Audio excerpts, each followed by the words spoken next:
দোকান বিক্রি করি বলিস না ডেলি মার্কেট স্কুলের বেতন লিখে বলিস না সত্যি ভেবে নিবি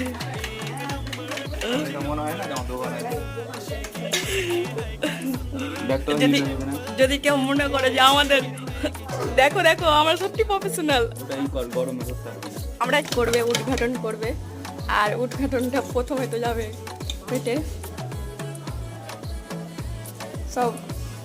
আমরা অপেক্ষা করছি কখন হবে আর কখন আমরা একটু বুঝ করে মুখে বলবো থাম করিস না তো চলো থাম থাম এই খাস আর আমি এখানে অপেক্ষা করছিলাম আর দেখছিলাম দাদা কাছে দাঁড়িয়ে দাঁড়িয়ে ভিডিও বানাচ্ছিলাম তো কখন হবে আর আমি কখন একটা খাবো তো ভাজা হয়ে গেলে আমি একটা খেয়ে দেখি কেমন হয়েছে তো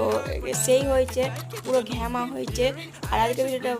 ভালো লাগে লাইক দিও আর এখানে বাবা আর অনেক